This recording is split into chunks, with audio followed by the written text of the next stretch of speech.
Hey guys, welcome back here to today's edition of Intuitive Angling, and really appreciate you guys coming by the channel to spend some time with me.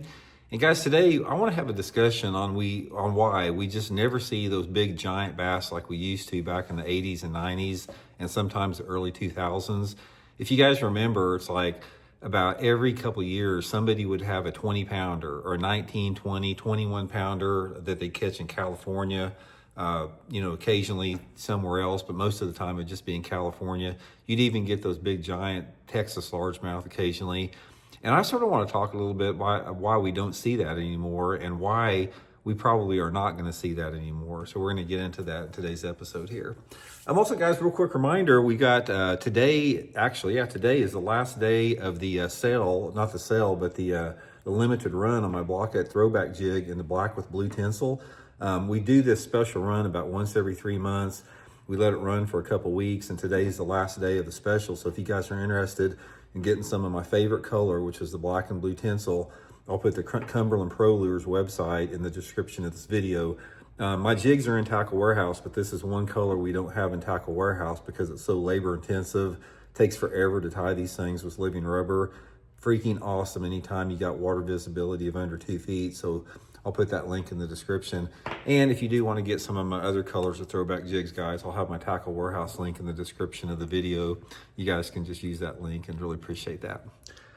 Okay, if you guys remember, it's like starting about 1973, I think that's the first giant that I saw.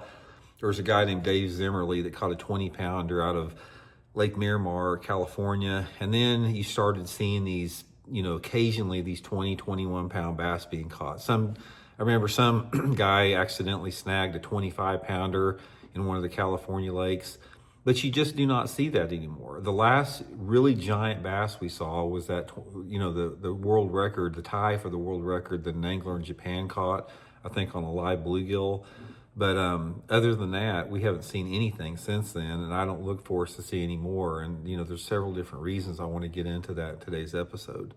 Okay, first of all, I think one of the reasons that we don't have big bass in this country like we used to, because there's been a decline in the number of big fish for sure in the country, and I've seen it everywhere I fished. I've seen it here in my part of the country, is the fact that I think a lot of those genetics got removed from the lake. When you get a bass to be a giant, like an 8 to 10 pounder or bigger, you're talking about just a fraction of a 1% of chance for a bass to get really giant like that. And this is a superior genetic strain. And most people, when they catch a big one, especially in the past, they mounted it or they dragged it around and took photos and the bass died. And as a result, I think you lost a lot of those genetics. And that's what happened, like, for example, on my home lake here at Table Rock Lake in Missouri, is there was a period from about 1975 to about 1985 that there was a lot of 7 to 9 pound bass caught out of the lake. And most people mounted it. That was before fiberglass mounts. So you had this huge reduction in the superior genetics of the really giant bass in the lake. And as a result, you don't see those big fish on Table Rock Lake anymore. And I think that's the same with these giant 20 pounders out there, the same thing. Next thing with that is you have a lot of different forage changes. A lot of those bass that got to be 20 pounds, they got to be big by feeding on trout in California. You guys may correct me if I'm wrong, but I'm thinking they don't stock trout like they used to as far as for the forage. So maybe they don't have the trout forage in a lot of those California lakes that they used to have. Different type of changes in the gizzard and threadfin shad, the tilapia, just basically a forage base. I mean, you got to have a lot of food for a bass to get that big. And we've seen a lot of different forage changes for a lot of different reasons.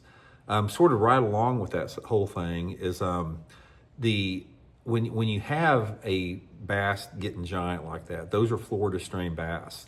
And the problem that you have is when you mix a Florida strain bass with like a northern strain, there's a genetic dilution that takes place where, the genetic strain is just not that strong.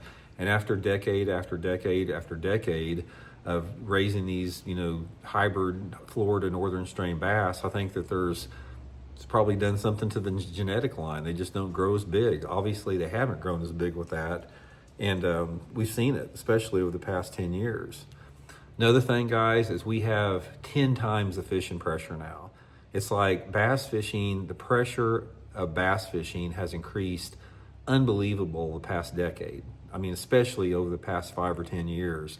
And when you have so many people out there that, when there's so many people that are good anglers and they have the technology to exploit all of these offshore areas and forward-facing sonar and that type of stuff, there's no stone unturned. Those fish, are not as catchable as they used to be. I mean, those big fish, if there's any out there, I mean, they're very wary, they're very smart. And the fishing pressure definitely has an impact on the ability to catch those giant fish on any lake out there. The more fishing pressure that you have, the tougher any fishery is, and especially in those lakes that get a lot of notoriety. And it's like, guys, it is an absolute death blow to a lake when the giant bass is caught there. We've all seen what's happened to Lake Fork and O.H. Ivy Lake and all those California lakes where those 20-pounders were caught out. As soon as somebody catches a giant out there, it's just wall-to-wall boats. I mean, I remember back, when people were hiding the fact that O.H. Ivy in Texas is where all those 15-pounders were being caught. And as soon as the word got out, guys, you couldn't even find a place to park down there anyway. It's like, that's the worst thing that can happen to it. There's two death blows to a lake when any lake has it. Number one is if there's a giant bass caught there, and number two, if the Bassmaster Classic is held on those lakes. Those just devastate fisheries after that. And finally, guys, is we have, and this is a problem we've had going on a lot, we've had a complete degradation in our water quality. A lot more pollution in the water, a lot more habitat lost. We've got this war on aquatic vegetation in this country that is basically, it's a money grab is what it is. You've got these chemical companies that are in cahoots with all these lake managers or people that control or have the authority to spray lakes. And there's, palms are being greased on this thing. And we're seeing a tremendous reduction in especially in aquatic habitat around the country and water quality too, because like right now, like for example, the administration now they have deregulated so many pollution safeguards that we had in place for the past decade or so that our water quality is deteriorating rapidly right now. So when you have pollution safeguards and environmental safeguards that are completely deregulated to allow businesses to pollute at will, your water quality is going to go downhill in a hurry with that. So when you've got a combination of a degradation of water quality from deregulation of industry, aquatic habitat loss, dilution of genetics, fishing pressure, people mounting and keeping those fish out there, other environmental changes to the lake, that's why you're just not going to see many of those giants anymore. I think the days of those are pretty much over.